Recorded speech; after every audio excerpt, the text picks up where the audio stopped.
on the night shift now, so don't really kind of get up on me as far as why am I not really shooting on or doing anything. But anyways, I don't know what comes over me as far as this kind of stuff, as far as politics, I guess. Or maybe it's just because the whole thing with Proposition 8 is just personally. But I hate having to sound a little bit cocky, but sometimes you have to kind of keep up that kind of little bit of that cocky facade in front of those people, you know. But on the other hand, it's not like the proposition is going to pass, and even if it does pass, there are like avenues where there could be like another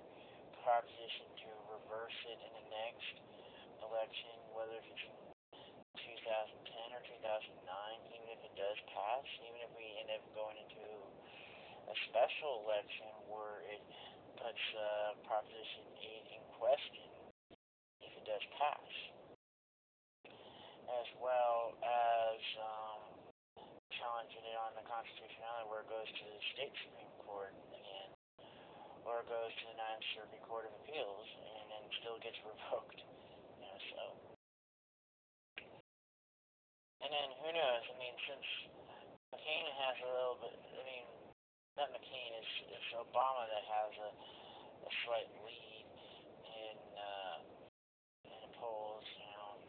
and then if he does get elected, he's going to certainly have a lot of liberal judges that would make all these people like Ann Coulter and Michael Chavez run scared, you know, and then especially if one of the Supreme Court justices retires, you know, then he's probably going to put at least one or two of them in their place, you know, and tip the balance again, or even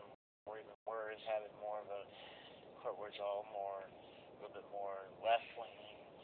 than right-leaning now. But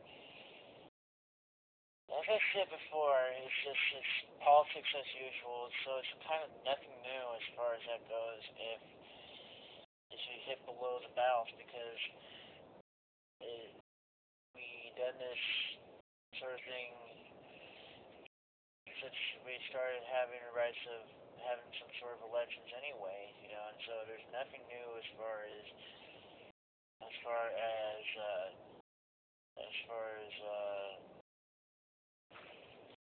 name calling and campaign smearing and all that sort of stuff, or lies and extortion and stuff, you know. But the whole thing is every lie comes down to haunt them, you know, and in the end, and then who knows. As far as I can tell with like Jennifer Kern, you know, maybe she's just interested as well as running for governor or running for something on the Republican ticket, you know, but as I said on my earlier video, it's just this is just one of those little hypocrisies that is her, you know. Here she's trying to defend the sanctity of marriage, and yet she's not married herself. What the hell's wrong with her? Hasn't she found the perfect man yet? Or is she just one of those women always bridesmaid, never the bride, you know? Those type of women, you know. But I wonder if Mom ever had any friends that were like that, you know, that never get themselves a husband for any reason, and that they're just not really that attracted to straight men for a certain reason, whether it's just personality-wise or whatnot, you know. Although I don't know if there's any of my dad's friends that were like that never got themselves a girlfriend or anything of that sort, you know. But although Dad did have a gay friend of his like about 30 years ago, I think he died of AIDS, but I don't really remember the whole whole story about it. You know, I keep forgetting again, but I think it kind of his whole idea of like gay marriage changed after I came out, you know, and I think first he was kind of against the whole idea because of that, you know, but the whole thing with Proposition 22 was just to prevent the inevitable because of the year before when we had had uh, had had the domestic partnership benefits throughout the state, you know, and then this is also done when Gray Davis was governor, and there were a couple of other examples where a constitutional amendment in California kind of was overturned, and they take that for like Prop 187 for that matter, and then it passed, and then it got challenged, and then by the time the case went to Ninth Circuit Court of Appeals, Gray Davis became governor and effectively killed the whole entire law altogether. So I don't know if any of those people actually know that, you know, and that laws are not really set in stone. They can be challenged on their constitutionality, but